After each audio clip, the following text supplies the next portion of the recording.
Hello, ladies and gentlemen. I'm John Gray, and I'm just plain living here, and I'm waiting on Susan to come back. I need a haircut, Susan. Get well. Good morning. I'm Peggy Burton. And I'm Jim Fuller. We'll trim your hair. Oh, Susan does mine. Look at that. It's just, it's gotten so long, I don't know what to do with it. She's been sick on me. Who is your? Susan. She's my girl. Yeah. Susan the hair girl. Susan Hair down at Creations. Okay. She's the one that I've had more fun with Susan. She's a beautiful lady, and I love it when she does her hair blonde. At one point, she had her hair blonde, and she looked just like Marilyn Monroe. Wow. And wore a little dress, and so Susan, we were at the Mexican place, and Susan is a single mom at that point, and I saw her back in the back there, and she had a gentleman friend with her. She's out on a date. And Fran and I were getting ready to leave, and I told Fran, I said, wait a minute.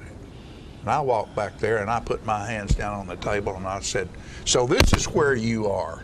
I've been waiting at home for you with the kids, and you hadn't shown up, and here you are. Who is this you're with? Yeah. And, of course, that old boy's jaw just dropped out of here. And I said, I'll see you at home.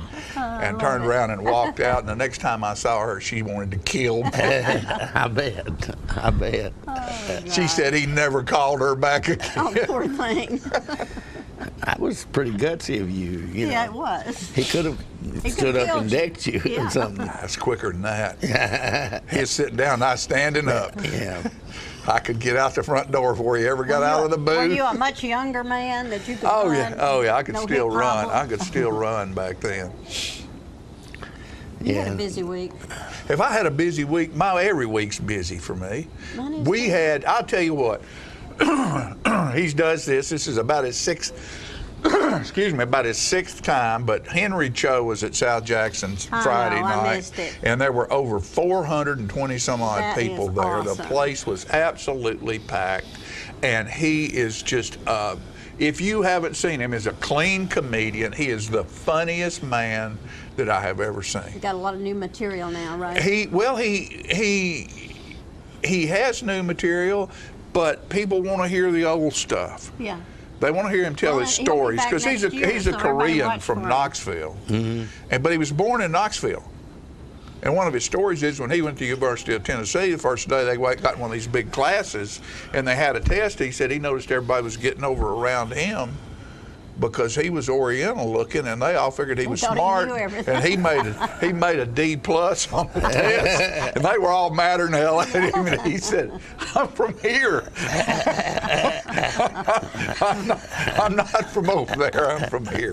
But he's funny, and he gets involved with the audience, and he'll talk with somebody until he finds a picking point. Yeah. And then he's just hilarious. And people, it is so much fun to hear a whole building full of people laugh for about an hour and a That's half. wonderful. It is Yes, it just is. absolutely great with everything that goes on in our lives and how complicated things are in society is to hear people just laugh. Well, I am impressed with the parking lot torn all to pieces and all those people found a place to park. That's They were awesome. parked Yeah. everywhere. Henry has a new gig he's had for a while doing advertising, promoting the Tennessee Yeah, I see him on Lottery. TV. Yeah.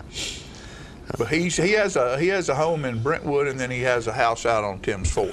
And he'll be back next year. He comes back every year. I love it. And it's funny, he was out there working one day on his house, and some of his friends out there said, "Why don't you do a show around here?" And he and his wife were driving down Jackson Street, and she said, "What's that building over there?" And looked at South Jackson, and they came in there and talked with Fran, and Set up a that's date. 6 years ago, and he's They've been been back. coming Comes every back year, every yeah. year. So I just admire people that are able to do that, the comedy, because that's I got to do be too. tough to be. He It's has got to be do that. scary to stand up in front of a crowd and wondering, are they going to laugh? You know, Right. you've got to be able to be put down. Right. But it's timing. Oh, yeah. A great comedian has great timing, and he has great timing, and he's one of those guys that once he gets you, He's got you. he's got you, and then all he's got to do is look. He'll just stand up there and just look, and it's just funny. He's got the look. It's funny. And he tells this one story about his daughter, and they were talking about that some teacher says if you were an Indian, an American Indian, what would your name be? And one of them said Running Bear and Barking Dog, and his wife looked up and his daughter looked up and said, Chick-fil-A. That's cute. Princess Chick-fil-A. Yeah. Yeah, and I mean, he just finds and how he delivers, and it's really Yeah. good. Really, really, really good. Plus, these guys get up and do that without notes or anything. Just They appear you to, know, but I that think they gets it. practice. Oh, they do. I'm sure they they do. And I'm sure. But what's so cool about him is he asks people how long you've been married.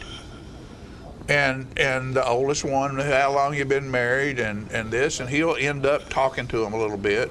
And there was this one couple who had been married a little over a year, but they'd been married twice Insane. to the same person. They'd had a secret wedding and then a wedding. And he said, oh, this is comedy gold right here. I mean, and he gleaned everything he could out of that from them. Yeah. And they were in camo the first time because they'd first been hunting. Yeah. I mean, and he just went on, but he's so talented that he listens and he finds those little nuggets. Oh, yeah. And then he expands on them. And he's not afraid to put it out there. No, heavens no. He thinks quickly. Yeah, thinks quickly, but his timing, his delivery is wonderful. You were talking about you bet he practices that. And I remember Jim Henry Sr., who was a prominent lawyer here, Yeah.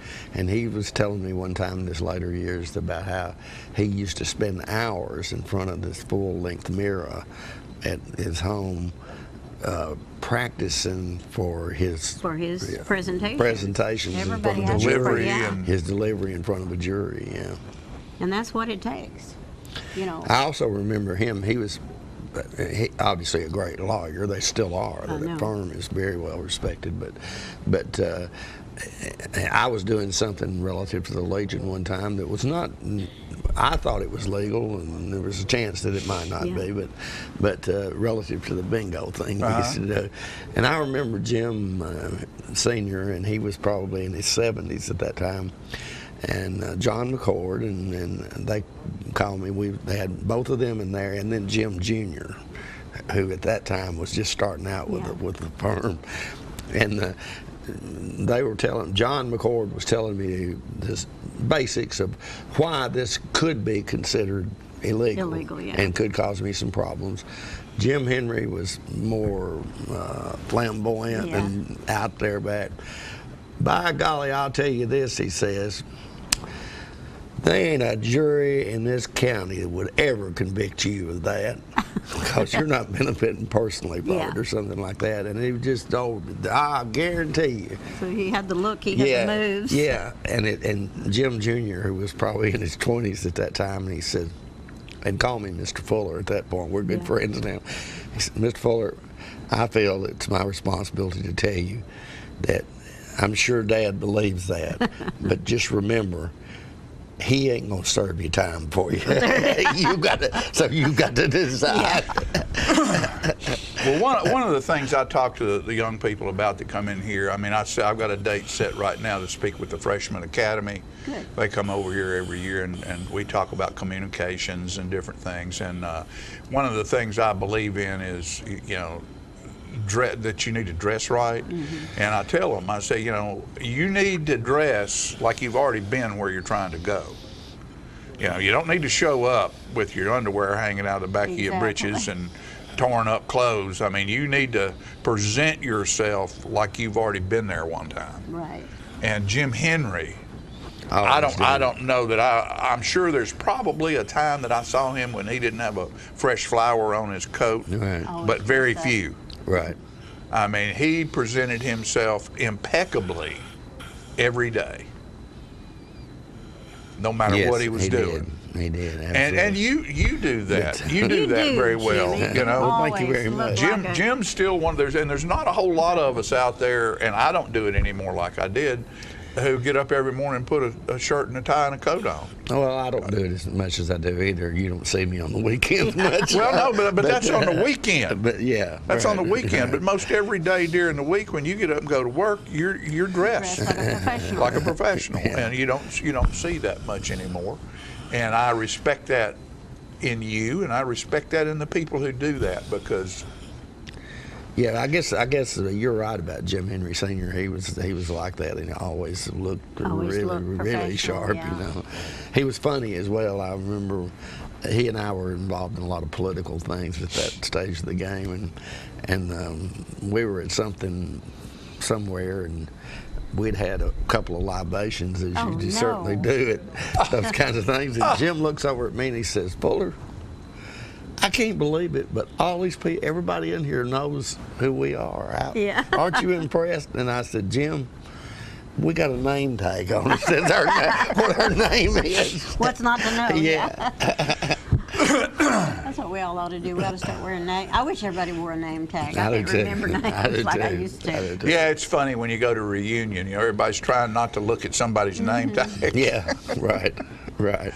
Hey, speaking about dressing right and having the appropriate accessories, that's a very important part about Sure. dressing right. It's because like that scarf, that's a beautiful scarf you have on, and that sets the tone for I think so, too. You everything, look very well everything you today. have Thank you. on.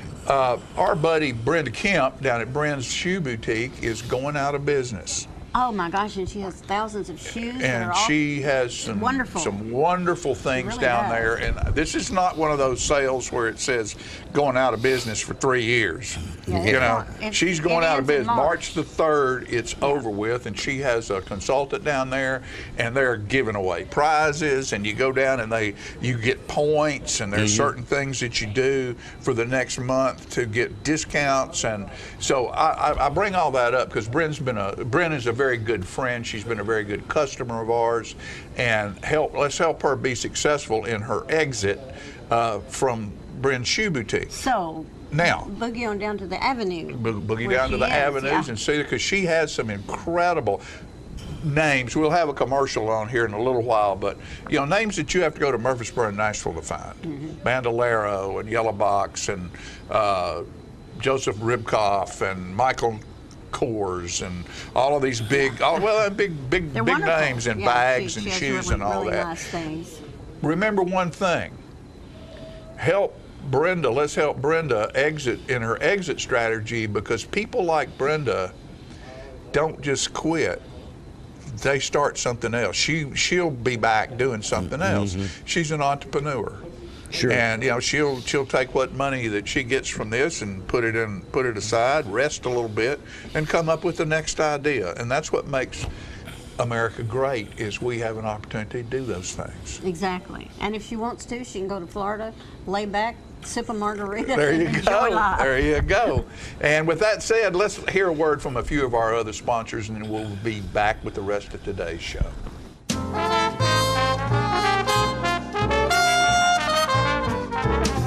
It's football time in Tennessee, and nobody tackles the competition like the Russell Barnett Automotive family. With 6 different locations, 8 new car franchises, over 1,000 new and pre-owned vehicles to choose from, a certified collision center with lifetime paint guarantee, Russell Barnett Hometown Auto Rental. Let our family exceed your expectations at the Russell Barnett Automotive family. And remember, why buy anywhere else? All I have to do to think about what I was physically before and what I am now, and I don't ever want to go back to that original situation. The overall mission of the rehab team is always what is best for the patient and how we can facilitate maximum potential from every resident. Well, the most important thing to me is that I'm allowed to do whatever I want to do, Everyday Miracles, Life Care Center of Tullahoma. Get your news first, fast, and free with your news leader on 6 every Tuesday, Thursday, and Saturday nights at 6, 8, and 10 p.m. Local weather, sports, community calendar events, and a comprehensive look at the latest news stories and news makers as only a video news broadcast can do. Get it first, fast, and free with News Leader on Channel 6, your local information network.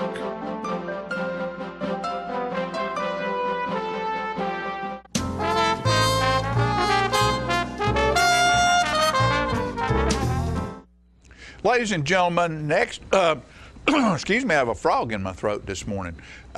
Next weekend, absolutely wonderful young man, that's February the 9th, will be at South Jackson Civic Center. That's Darius Wallace. This will be his third time to come here. The last two times he was here, he portrayed Frederick Douglass and Langston Hughes. And this time he is going to be doing Martin Luther King.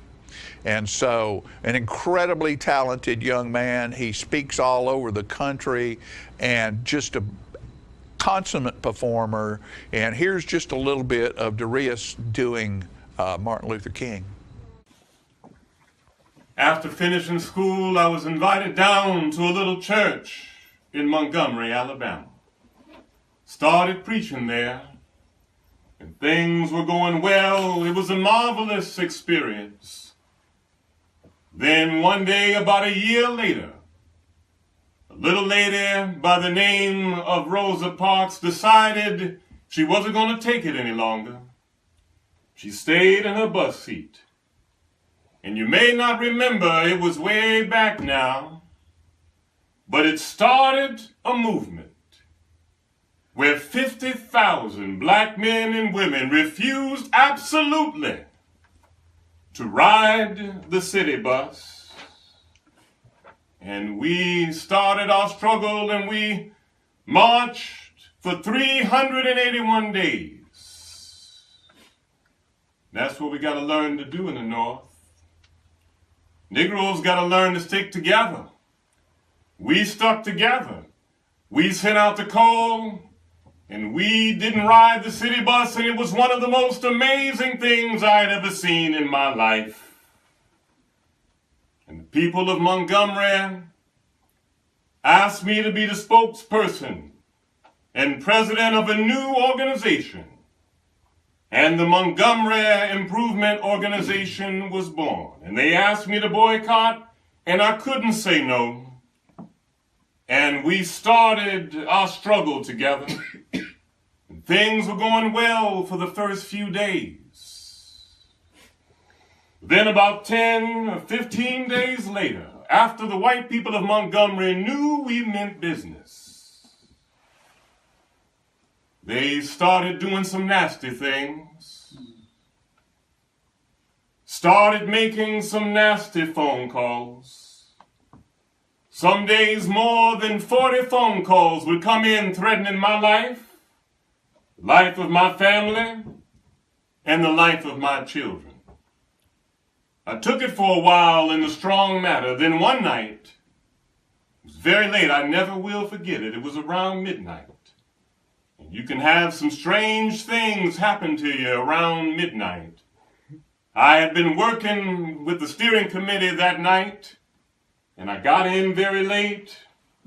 My wife was already in bed, and I decided I would immediately crawl into bed so that I could get some rest and get up early the next day to keep things going. And when I got into bed, immediately the phone began to ring, and on the other side of the phone was an ugly voice. And that voice said to me, "Nigger, we don't like you or your message. And if you're not out of this town in 3 days, we're going to blow your brains out and blow up your house." Now, I had heard things like this before, but that night, it got to me. Tried to roll over and go back to sleep, but I couldn't sleep. I was frustrated and bewildered. And so I decided to get up, come back to the kitchen to warm up some coffee, thinking that coffee could give me some relief. And as I sat there at the kitchen table, I began thinking about the philosophy and theology I had learned at university, thinking I could give a theological or philosophical reason for the reality and the existence of sin and evil in the world, but the answer didn't quite come there. Started thinking about a beautiful little girl who had just been born a month earlier. We have 4 children now, but we only had one then. And I would come in night after night and look at that beautiful little smile. And I sat there at the kitchen table and thought about my beautiful little girl and how I could be taken away from her at any minute. But the answer didn't quite come there. Looked over at a beautiful and devoted wife, thinking that I could be taken away from her, or she could be taken away from me. And I got to the point where I just couldn't take it any longer. Voice said to me, you can't call on Daddy now. Daddy's up in Atlanta, Georgia, 175 miles away. You can't even call on Mama now. You gotta call on that something, that power your daddy used to tell you about. That power that can make a way out of no way. And I discovered that religion had to become real to me, and I had to get to know God for myself. And so I knelt down over that cup of coffee. And I prayed a prayer that night. I never will forget it. I prayed out loud and I said, God, I'm trying to do what's right. I think I'm right. I think the cause we represent is right, but I must confess I'm weak and I'm faltering and I feel I'm losing my courage. At that moment, it seemed like a voice said to me, Martin Luther, stand up for righteousness. Stand up for justice. Stand up for truth. And lo, I'll be with you always, even until the end of the world. I tell you, I've seen the lightning flash. I've heard the thunder roll. I felt the sin rake dashers trying to conquer my soul. But then the voice of Jesus tells me to still keep fighting on. He promised never to leave me, never to leave me alone. No, never alone. No, never alone. He promised never to leave me, never to leave me alone. Sometimes I feel discouraged. And I must confess this morning that sometimes I feel discouraged. I felt discouraged in Chicago, moving on to Mississippi, Georgia, and Alabama. I feel discouraged sometimes living every day under the threat of death. Sometimes I feel discouraged living every day under the threat of extensive criticism, even from Negroes. I feel discouraged sometimes. Sometimes I feel discouraged. I feel my work some days. But then the Holy Spirit revives my soul again. There is a balm in Gilead to make the wounded whole. There is a balm in Gilead to heal the sin-sick soul. God bless you.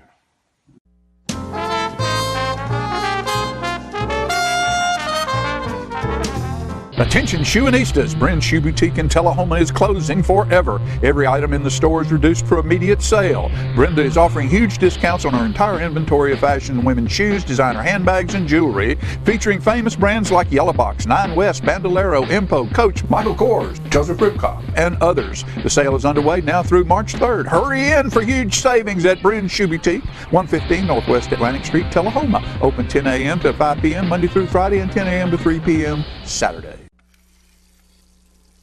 Let me tell you about the toughest guy on earth. He does the work of 2 jobs, but only gets paid for one. He's tough enough to feed the man that gave him a lifetime of nourishment. He has the crazy strength to lift the man that raised him up without even flinching. That's right. No employee of the month bonus check here. This guy, this warrior, will always be by his father's side. even if his dad will hardly remember. Good luck finding a gym to train for that. If this guy isn't the toughest guy on the planet, then I don't know who is. Caregiving is tougher than tough. Find the care guides you need at aarp.org/caregiving. Is this the year you want to get fit? If so, check out just some of the things Tullahoma Parks and Rec has to offer. Kickboxing, aerobics, silver sneakers workouts, swim lessons, boot camp, water aerobics, basketball, Zumba, yoga, pickleball, lap swimming, treadmill, karate. Get fit, Tullahoma, and have some fun with Tullahoma Parks and Rec.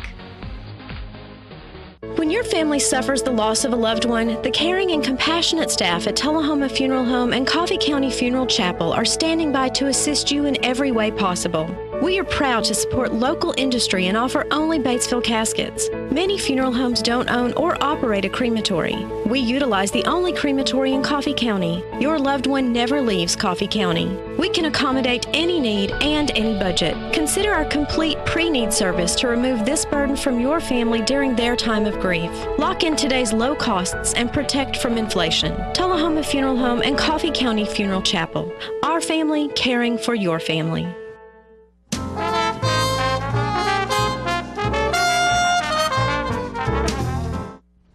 You know, there used to be a show on television when I was a kid called Our Miss Brooks, and it was about a wonderful teacher in an elementary school, and I can't remember the lady who played that part, but it was a great show.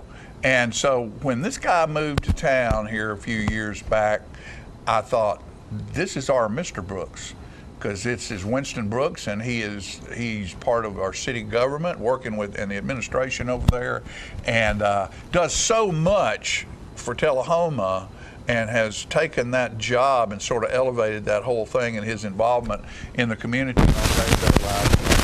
So I'm always proud to have our Mr. Brooks, Winston Brooks, come on and talk to us. Thank you for the introduction. Glad to be here today. I'm glad you are here. You always bring kind of exciting stuff and good news and new news. Well, sure. It's a great day to be in Tullahoma. Always. Yeah, and there's a lot of exciting events going on and activities going on that everyone in the public can get involved with to help make our community even better than it is. Better. And we certainly appreciate all the work people like you do, and Fran and all the organizations like the Arts Center in South Jackson. I mean, it really takes the whole community to make Tullahoma what it is. Yep, and you know, I went to an event the other day, and our mayor, I want to give kudos to our mayor because he has accomplished so much. And I went to an event the other day where one of our past mayors, Doyle Richardson, and his wife Jan have moved back to town. Oh, that's interesting. And so we're really glad to have them back. And so I told Lane, I said, well, that's you can mark off on your deal. Tullahoma goes green. Tullahoma gets fit. Get fit. Now Tullahoma got Doyle. So got Doyle to come back. So y'all look for Doyle Richardson. He was mayor here and did a lot of great work. He not only mayor, but he was president of the Chamber of Commerce. He was a county commissioner. He was on the industrial board, and a dynamic lawyer in our area. Well, but a really good guy. I'll have to go back and do my research. Yeah, do. He was only mayor for 1 year. There was George Orr had quit, and there was a young lady took his seat and then she did something else, and so Doyle was elected for that 1 year, and that was the year Lane told the other day that he got passed in the state of Tennessee the bill that allowed small towns like Tullahoma to have liquor by the drink, which caused all of the restaurants to start coming to the town. Absolutely. So, but that's not what you're here to talk about. But there is a lot of growth going on in Tullahoma right now. Yeah. And retail growth, and there's new building, new construction. There is increased residential building again in Tullahoma, so that's great. And so there's a lot of great things to look forward to. Speaking of which, one of the things that Mayor Curley is working on was a couple of years ago he developed the Arts Council. Right. And so one of the missions that the Arts Council is to bring back the Tullahoma Arts Festival. Mm-hmm. And so we are working very diligently to do that. And pretty soon we're going to kick into high gear and start promoting this event. And it's going to be called Arts Alive Tullahoma. This is what the logo looks like. If you can, I'll hold it up there. Maybe they can zoom in and see it. They can go to our website and see it.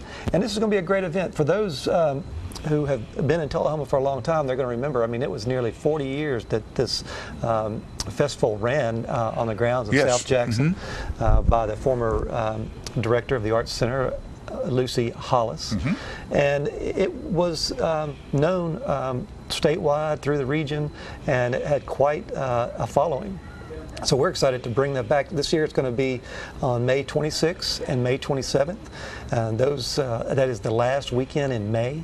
And traditionally that is the weekend that it always fell on. So we decided that would be the place to go ahead and stake our flag in the sand and just start kicking this thing off again.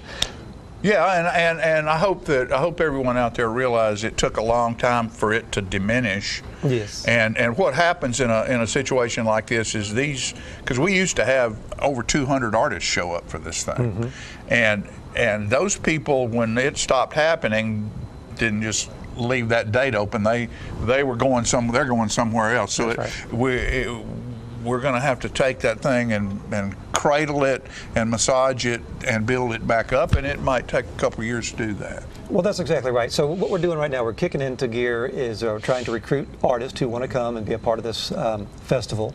And it's $75 for a 10x10 booth.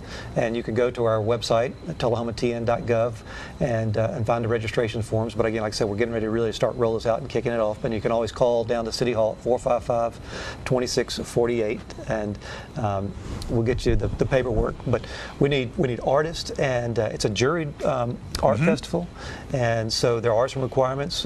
You do have to send photos of your work, and there's going to be cash prizes for best of show, best of craft, and in each category. And categories include craft, watercolor, sculptor, digital arts, photography, and more. And more, yeah. And more. And what we've defined as successful for this first time is if we get 50 artists to come down and have an excellent arts festival, that will be successful. And even if we get over 25 or 30, to start off with, that'd be great. To revitalize this, reboot. That's right. And we're also talking with our musicians locally here, and so it's going to have a music component, arts component. We're going to have an emerging artist tent. I bet there won't be any food there or drinks, will there? There's going to be food, absolutely, and drink. Very good. Working with South Jackson Civic Center to provide the drinks, but I'll save that for another announcement. Another thing. Yeah. Okay. And but I mean, we're really doing this to help out, promote, and position Tullahoma as an arts destination, a regional arts destination, and help the Arts Center and help South Jackson. And because those are great organizations that are making this place an arts town. The Light Up South Jackson's going on very well right now, and of course it's winter time and it's hard to dig and pave and do stuff, but there's a lot going on down there, and we're hopeful that all the parking and all of that restructuring of the lawn and the property out there is going to be finished. Oh, it will be finished. So yeah. I know. It has to be finished, and it will be. And so, not only will it be, Arts Alive rebooted, but the beautiful South Jackson grounds will be completely revitalized as well. Revitalized as well. So what a great thing. It's going to be a neat event. So we work, Debbie Sanders and her husband have agreed to be the stage manager. There's going to be, we're going to do like a singer-songwriter showcase. We're going to have some professional musicians perform right there on the steps of South Jackson on Saturday and through Sunday. And so there'll be music and food and arts and something down there for everyone. And, that's great. Another thing we're looking at doing too is encouraging musicians to set up around the grounds and just open up their music case. So wouldn't that be great? Sure. Yeah, to have that, and then plus all this great artwork And so if you are an artist out there and are interested in being involved, please contact us and get involved. Also looking for volunteers to come and help out. There'll be plenty for everyone Always to do. need volunteers. Absolutely. So this is going to be a great event. And, the Arts Center has been a great partner. South Jackson's been a great partner, and all the people in the Arts Council working together. It's really what makes Tullahoma a great place. Are the people. Of Putting course. this thing together. And, all the events we do, it really becomes, the magic happens when all the people show up. That's it. It doesn't matter really what else happens. Yeah, that's true. That's true. And speaking of magic, tomorrow is a public meeting that will be at 2 p.m. at City Hall, and it's the Tourism Council meeting. And so if you're interested in promoting Tullahoma as a tourism destination, come to this meeting. There's a new tourism council that's getting kicked off, being chaired by Steve May.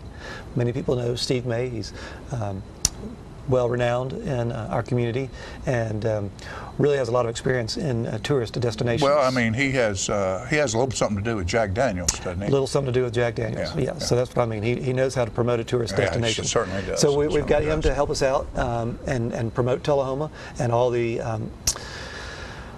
different activities that you can come to Tullahoma and enjoy. And if the museums and not only Jack Daniels, but the Dickel, but we're the hub of this area. That's right. And when people come to this area, guess what? They've got to come here to shop and buy gas and stay. And you look around at all the construction that's going on, and just like you were saying, I live out toward Avoca, and that little wedge out there, Avoca Riley Creek, set dormant for a couple of years now. There's 10 houses going up in there. Right. So that's just fantastic, man. Really what's is. going on? It's great news. What's going on? Great news. And you're one of the people back there with the scoop throwing the coal on the fire, baby. Just a humble servant. That's all any of us are, as a humble servant. Winston Brooks, thanks buddy. So much. You bet. All right, man. Appreciate you. We'll be right back.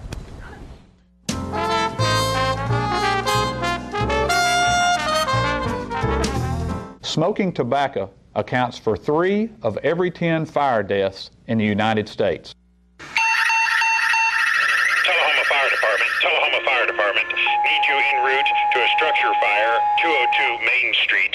Heavy smoke showing. Neighbors advise child trapped inside. Lighters, matches, and associated smoking paraphernalia are the leading cause of preschooler fire deaths.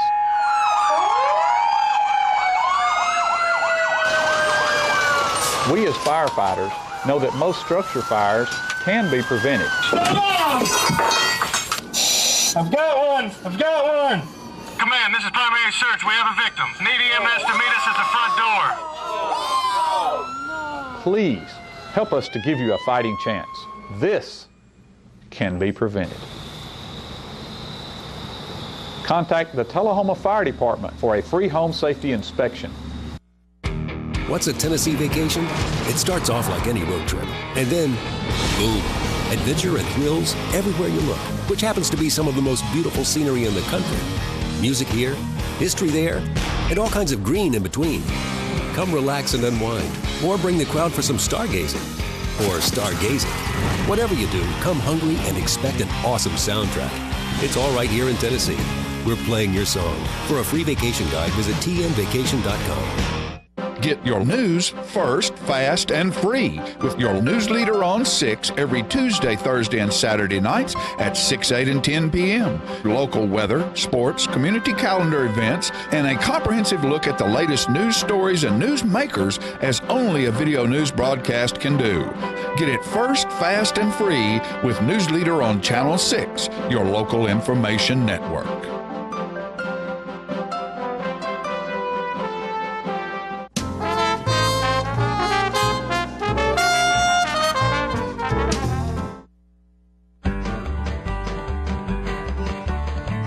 Talking history about this and that. It's conversations with John and Pat. With John and Pat. With John and Pat.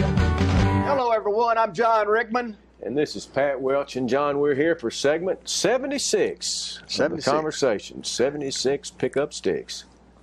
We were on the Ralph Emery Show. And one way, I guess, we solidified ourselves with the show. I don't want you to be too humble. It wasn't one appearance. It was several times. Oh, yeah. For about 11 years, we were there as semi-regulars. He asked us to be regulars one time, but we told him we had families and jobs, and we couldn't do that. We had a school system to back up. That's right. That's exactly right. That's right. I want to keep my job and educate kids and stay around and pal with you guys over here. That's right. We can't all be hobnobbing off in Davidson County. I'd seen too many failures in Nashville. I wrote some songs for the Ralph Emery Show, and I believe you that's didn't the want way your demise to be like Hank Williams. That's good, John. I believe that the reason we stayed with the show so long is we flattered them, you might say, by singing songs about the show. Yeah. And this is a little song I wrote called Oh, I wonder, I'd really like to know about my morning heroes on the Ralph Emery Show.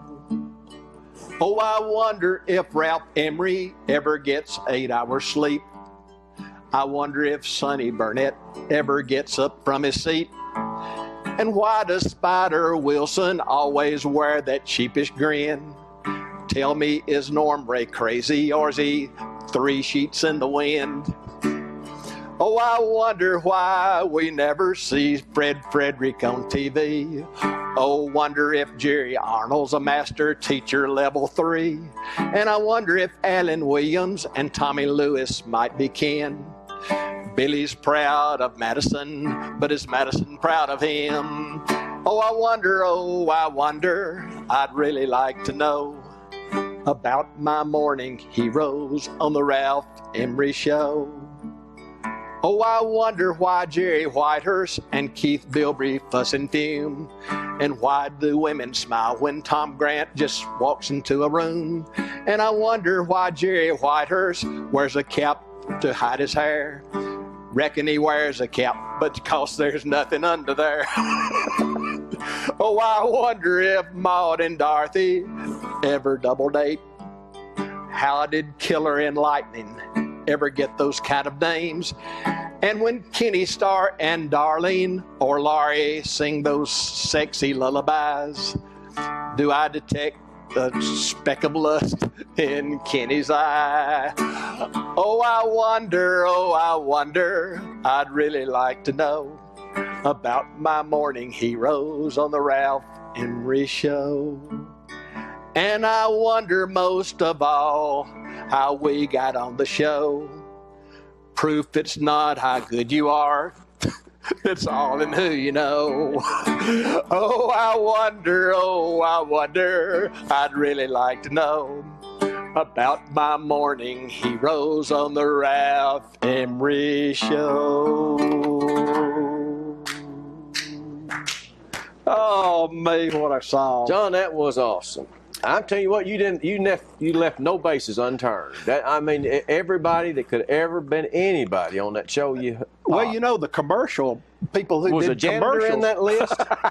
The fellas who did the commercials, you know, for the different places that advertised through them, they were as important to the show. Oh, yeah. They'd come in there, don't moan, don't groan, come on out to Sloan's, Yamaha, and Murfreesboro. And then you had people selling siding. Earl Cullum was one of their guys on the show, and he was mischievous. Hey! And then that was from Carthage and Lafayette. McCall. Yeah. The good people. But we were pretty tied in with the show, which it flattered us to be that way. We were asked to go to D.T. McCall's and perform a little bit. We went to Ralph Emery Day over McEwen, Tennessee. We palled around with all of them, had a good time, but we never let it go to our heads. We stayed humble, you might say. But this is the little song that Philip, the little segment that Philip's going to show from the Ralph Emery Show. It's a segment with us doing a song about, hey, Ralph, when are you going to let us back there on the show? And Philip, go ahead and run this. I'm excited, John. I'm delighted. I'm privileged this morning to bring you live and direct from Chapel Hill, Tennessee, us two and him. Hey! Thank you. Let me ask you a question. Yeah, sure. Since all the talk today is about the big sponsors outhouse race, which is going to be tomorrow at the Fairground Speedway, to which you are all invited to come out and watch the blood, guts, and gore. Don't you guys, if I remember correctly, you guys have an outhouse race song, don't you? Yeah, we were talking about that a while ago. You want to sing it? John will have to think on the words. See, Yeah, there are a lot of them. There's a lot of words in it, so he may come up with that, and none of them rhyme. I don't know why he wrote it in the first place, but it's a good song. Oh, you're not going to sing it now? No. Oh, okay. What are you going to sing? We've got a little song, and if you will, just stand right there, and Jimmy, you might want to come over, but Johnny will do a little choreography here, and wait a minute. What is this? We hadn't been on the show in some time, and we wrote a little special little ditty. Okay, so is this a protest song? Huh? Is this a protest song? We hope you've got a sense of humor, Ralph. We were so nervous and excited the day we were invited to the Ralph Emery Show. Yes, it seemed like just yesterday we rewrote that song. Actually, it was a couple of years ago, and time passes and you sit by the telephone waiting for it to call to get to do a repeat.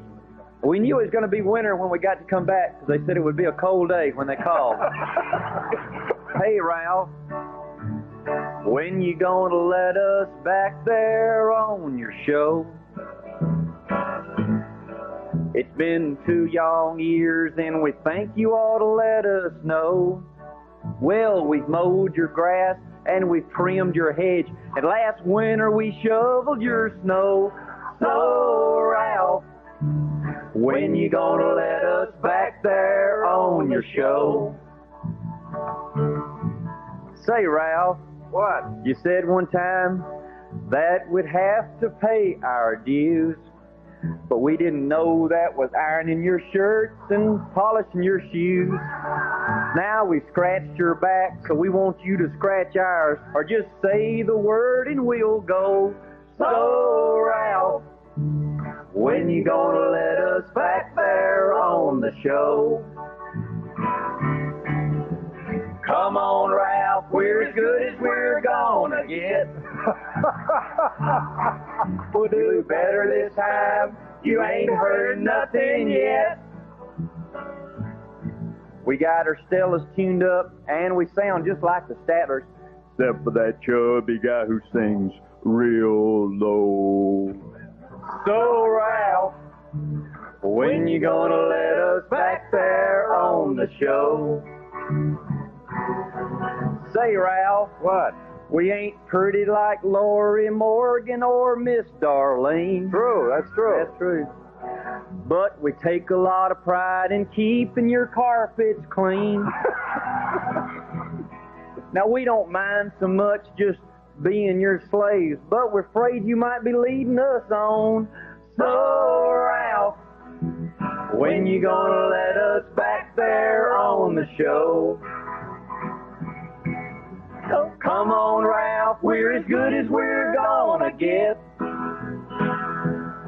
We'll do better this time, you ain't heard nothing yet. We got our Stellars tuned up, and we sound just like the Statlers, except for that chubby guy who sings real low. So, Ralph, when you gonna let us back there on the show? Ralph, when you gonna let us back there on the show?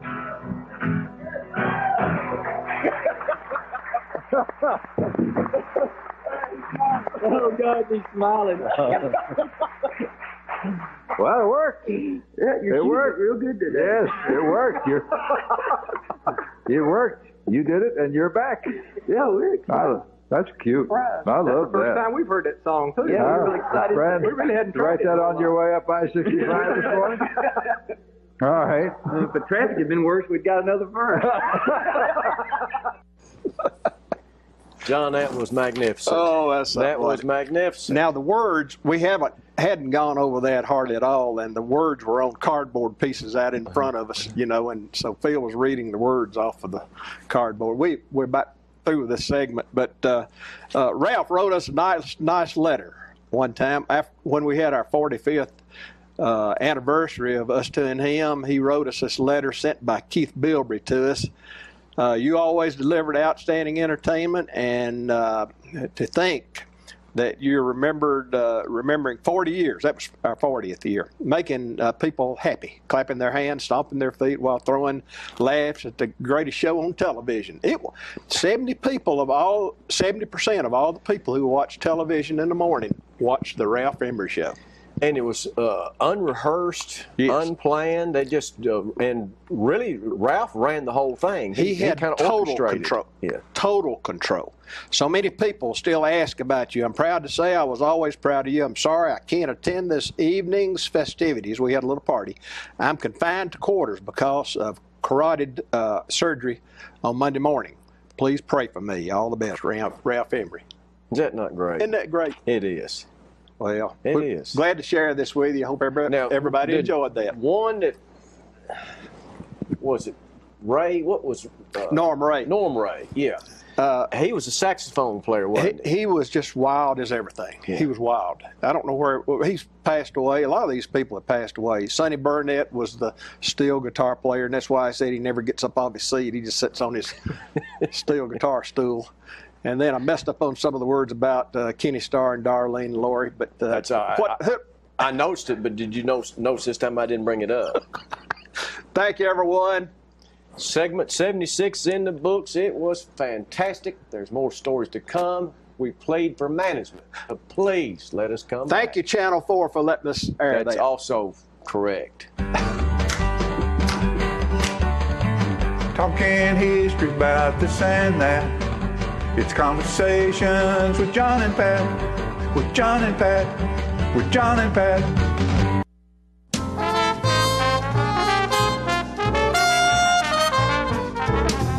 It's time for every family and business in Tullahoma to go green and recycle. Tullahoma Public Works makes it simple and easy to recycle. Just place your recyclable materials, paper, plastic, aluminum, and cardboard beside your garbage container on the same day your garbage is picked up. Your recycled materials don't have to be in a fancy container. Recycling is not only the right thing to do, it makes sense. Recycling pays. Paying to bury our garbage costs each of us. Please do your part. Let's go green, Tullahoma, and recycle. Hi, I'm Cindy. And I'm Jacob. I'm the Rooster. And I'm the Red Maiden. And we would like to welcome you to Roosterwear. Yes, Roosterwear is a cottage industry producing accessories for men, women, children, babies, and pets. All items are hand cut and sewn locally. Roosterwear specializes in bow ties, pocket squares, scarves, cufflinks, neckties, and aprons of all sizes for all ages. Baby products include onesies, diaper covers, bibs, and burp pads. All bow ties, tie it yourself or pre-tied, come with an adjustable neckband. All products can be made with the material of your choice, as special orders are available upon request. Don't be standing back looking at fashion. Create your own with Roosterwear. Come visit us at roosterandredmaiden.com to find our handcrafted designs for the cock of the walk.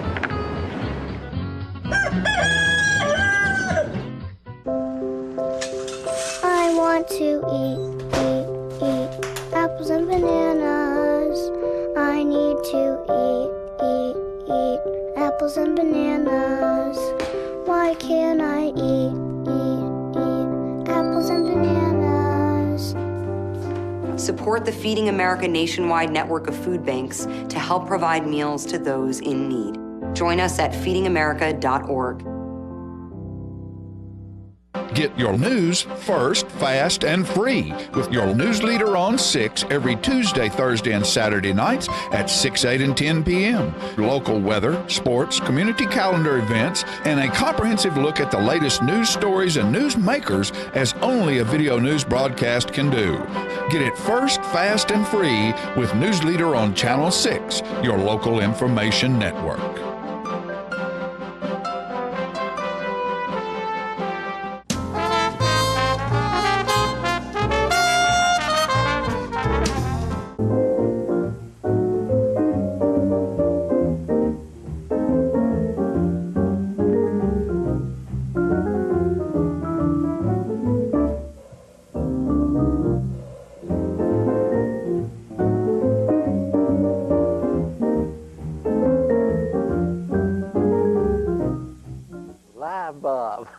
Hi, gang.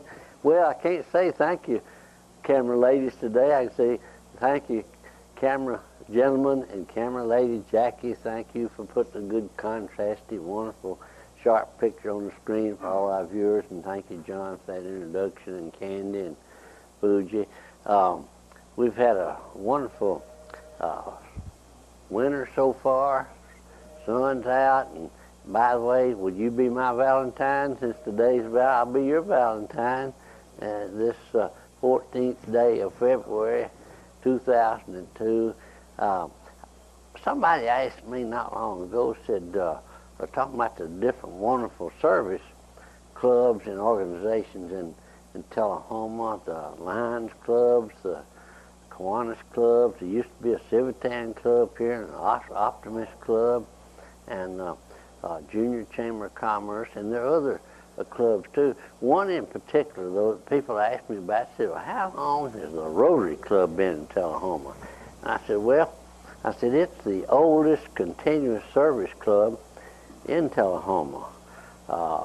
It was founded or organized in 1921, and they received their charter in 1922, which makes it 80 years old, and it's been going strong ever since. And the Rotary Club was founded in Chicago in 1905 by an attorney up there by the name of Paul Harris.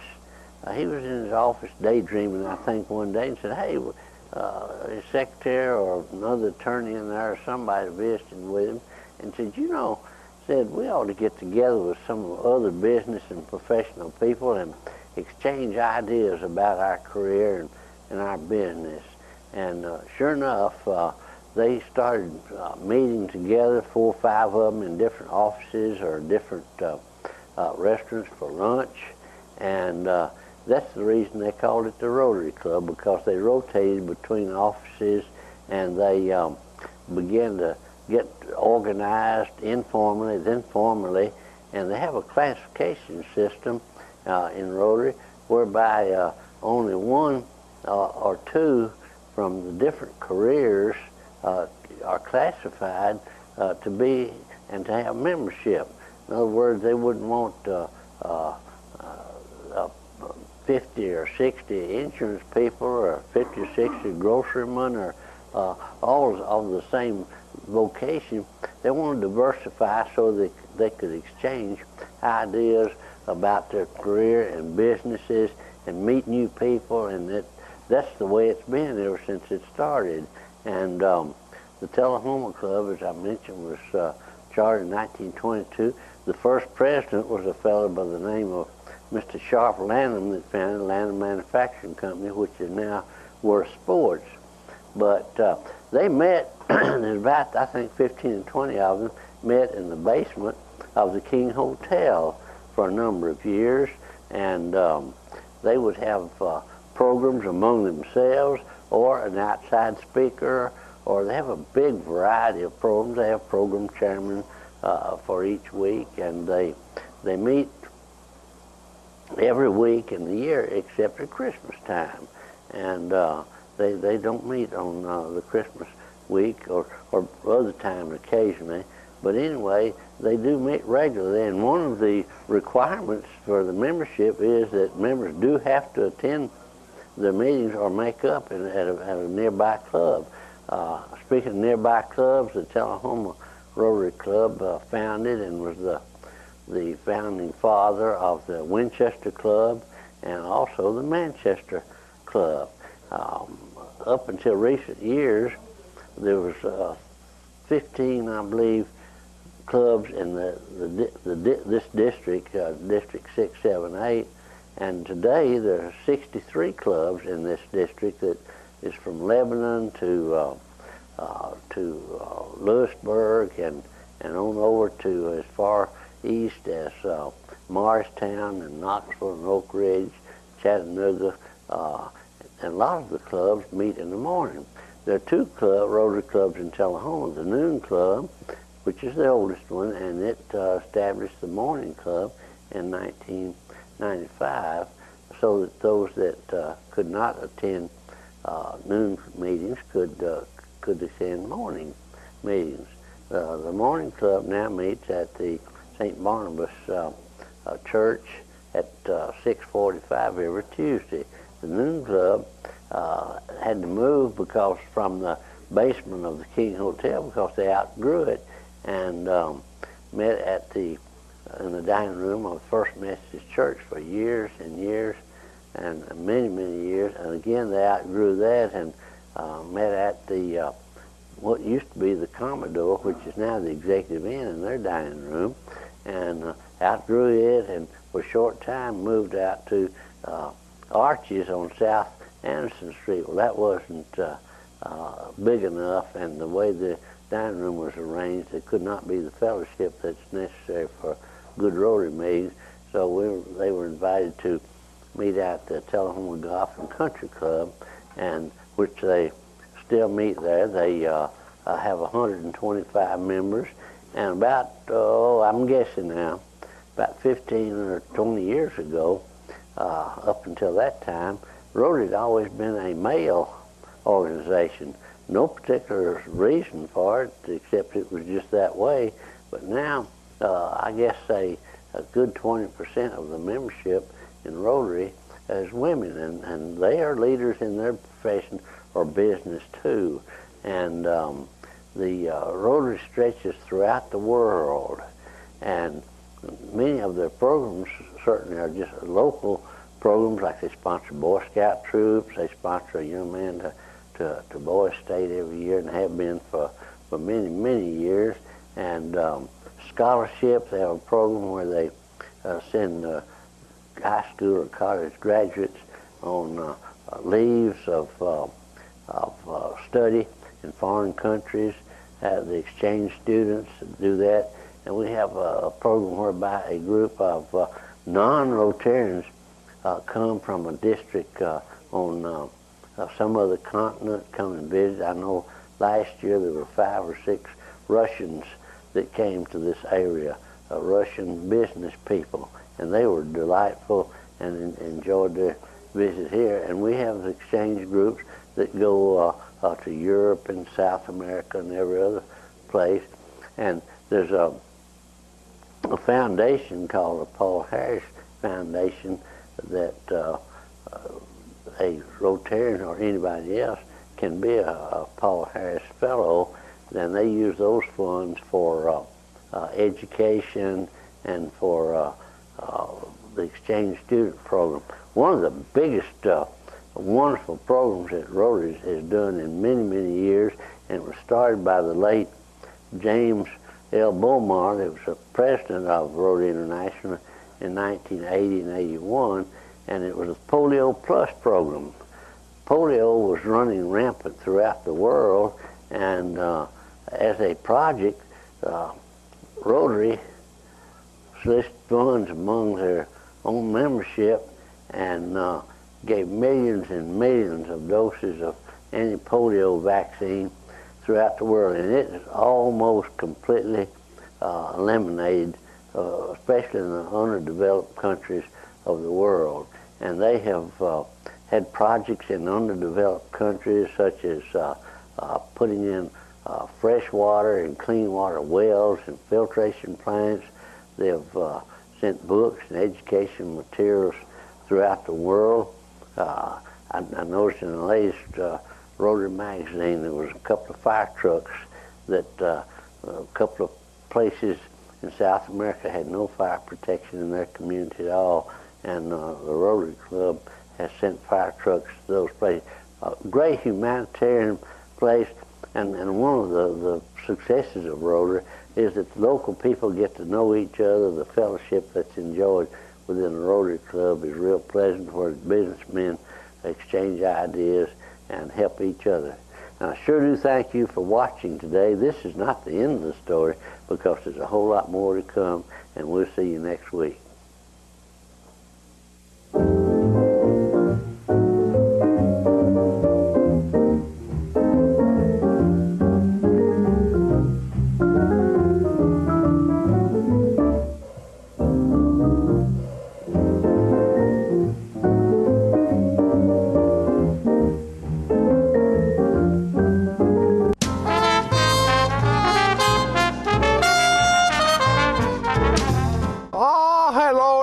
and gentlemen, this is the paint. Uh-oh. I just knocked a tree over. This is the paint doctor. I got the color wheel. Now, you know what a color wheel is? It is the wheel at the paint works where you pick all your colors to paint your room. It could be a multicolored beard. It could be a underarm fan. You never can tell. One thing we do know is that it's time to paint. You know, you can make your wife very happy if you go to your house and paint some rooms, or you paint the outside of the house, the inside of the house. It makes them feel very good because you work hard for them and they like that. All women like to see their man sweat, you know? They do. Honeydew is what they do. And you get to do it too. So you go to the paint works at 1960 North Washington Street and you see David Heikkinen over there, and he's the real paint doctor. He fixes you up with color. It's so nice when the color is right.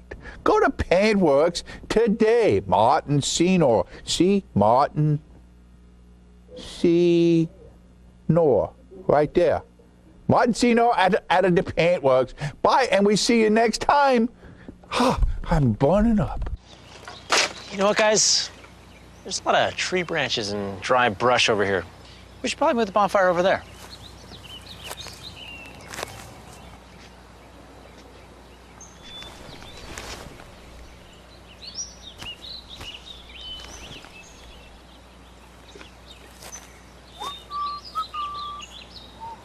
I'm guessing Smokey liked that idea.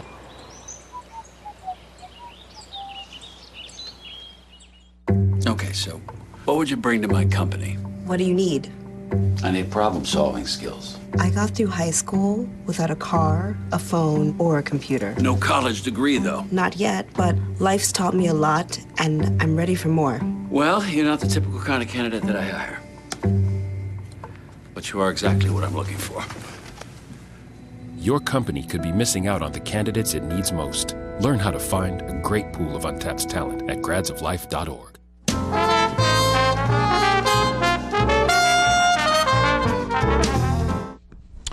Hello, ladies and gentlemen. I am going to take a minute or two to discuss a few things with you. I usually don't do stuff like this, but I feel like I want to. And part of it is because producer Philip Scoggins gave me a book by a man named Bill Bryson, and the book is called At Home. And what it is he decided to write, he's a very accomplished author, he decided to write a book not about a country somewhere or this or that or the other, but taking a trip through his home and explaining where all the parts and pieces of your home comes from, because everything in your house is reflective to all the inventions that have come across man's way throughout history, from electricity to gas to the light bulb. There's a section on the breaker box and how electricity was created and how lighting was created, and it's a very exciting book to read. One of the things that they talk about, one of the first things he talks about, is the hall. And so we all of these words come from other things.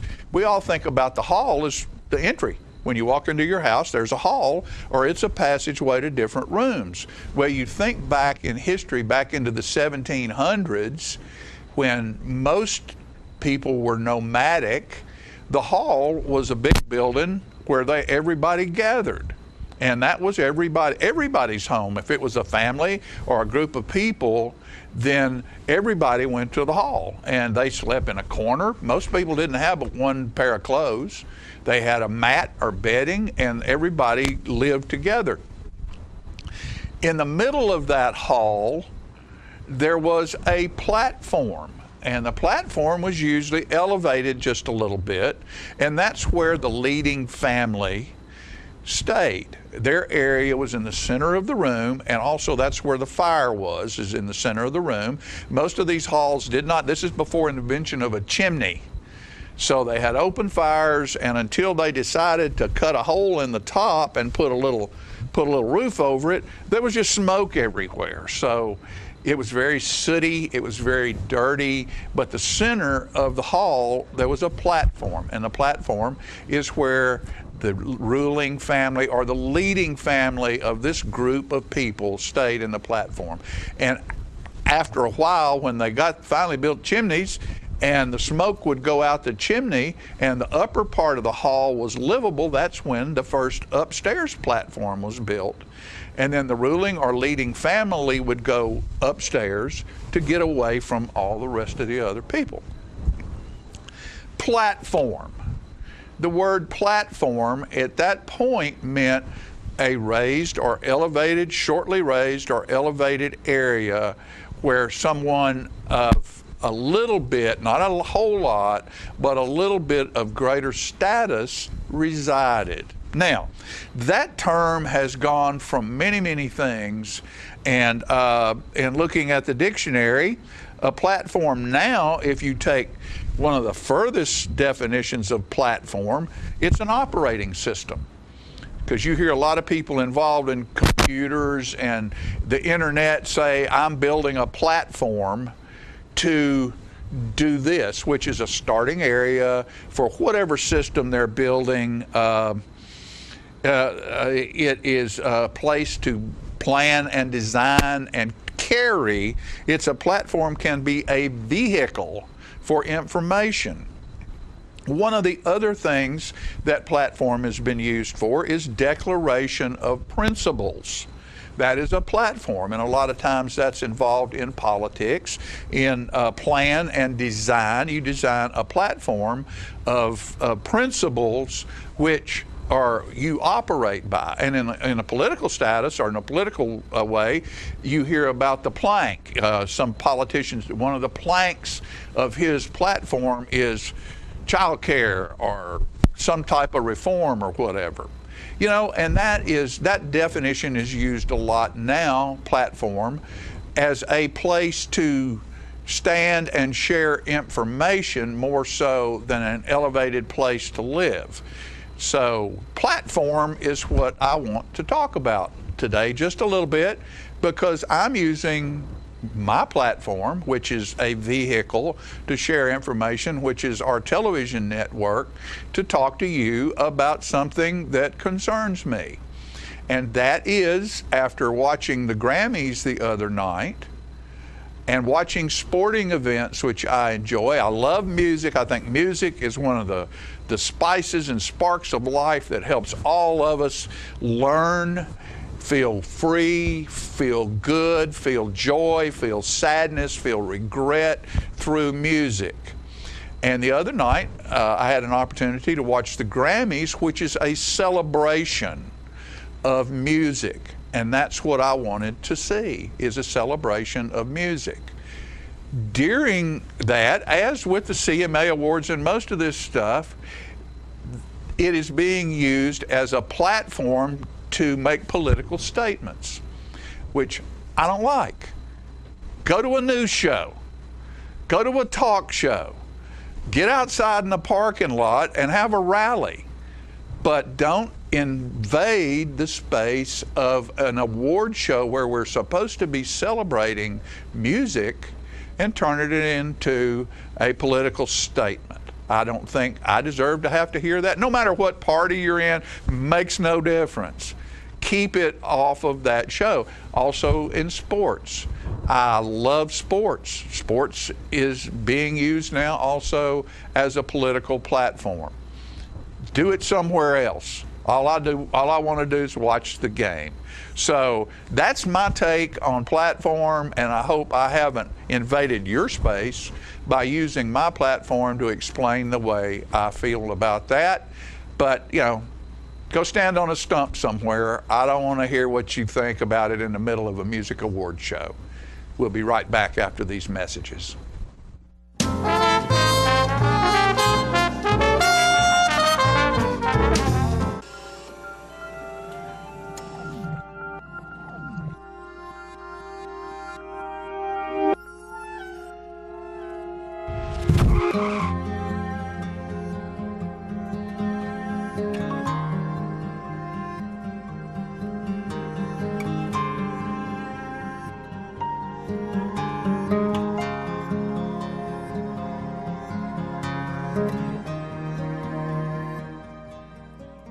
The animal shelter has served Tullahoma dogs for nearly 30 years. Now, you can help us build a bigger and better no-kill shelter. Your tax-deductible gift is matched dollar for dollar, so come on, bark it forward and donate now to have your tax-deductible gift matched. Make your check payable to the COT Shelter Building Fund and go to tullahomatn.gov to see all the unique gifts available for your generosity. For more details, you can call City Hall at 455-2648.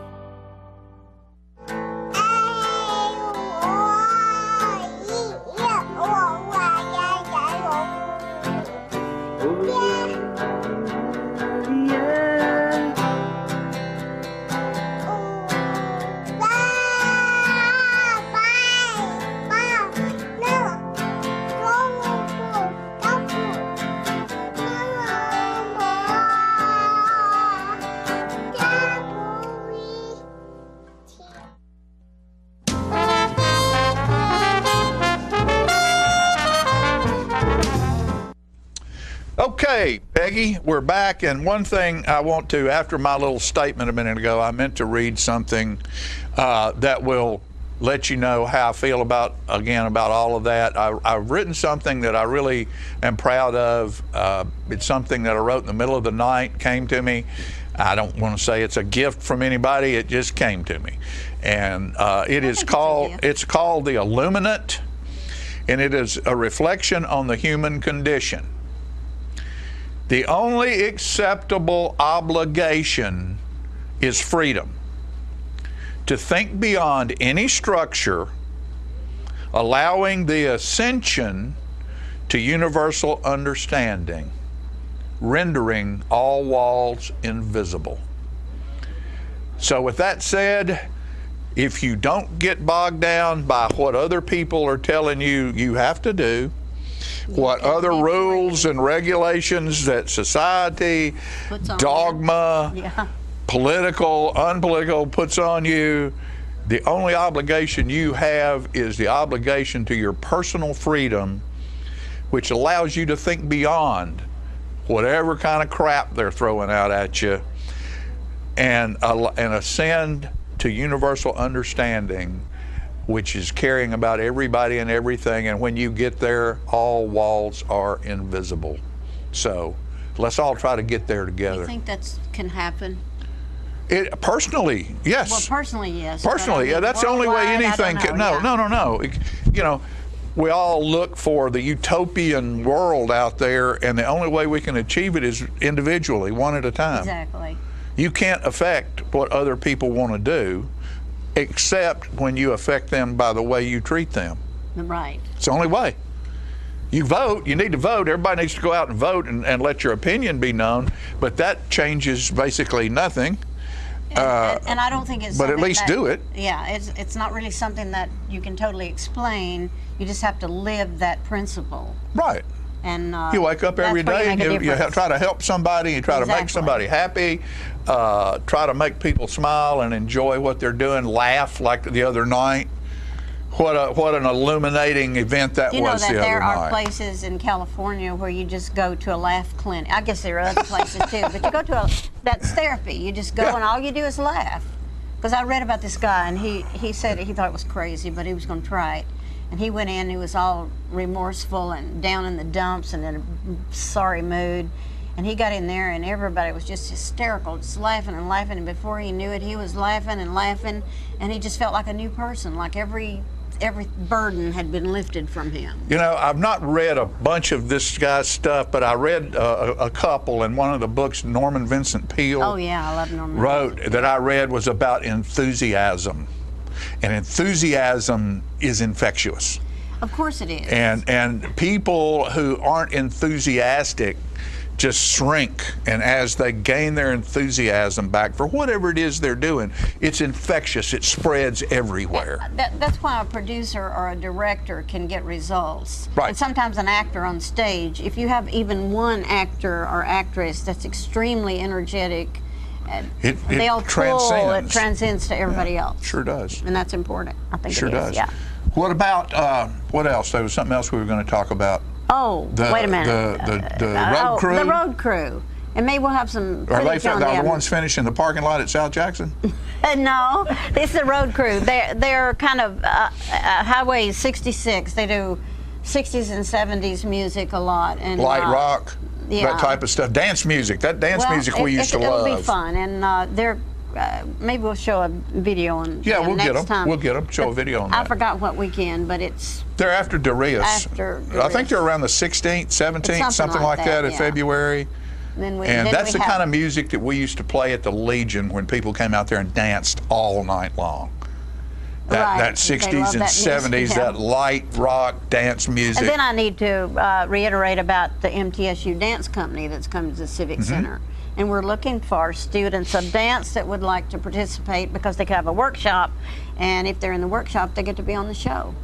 I like your book. Yeah, thank you. Do we have time to talk about your book? No, that's. We'll save that for another day. We're saving that for Okay. another day. All We're right. getting ready to go. We want to thank everybody for being with us. You know, we've been doing this a long time, and without your participation and you're going and visiting our sponsors. Speaking of that, don't forget to go down to Bren's Shoe Boutique in the Avenues, downtown Tullahoma. And for the next month, she's be having great deals, great sales, going out of business. Let's help Bren have a great exit strategy as she leaves Bren's Shoe Boutique. Bye-bye.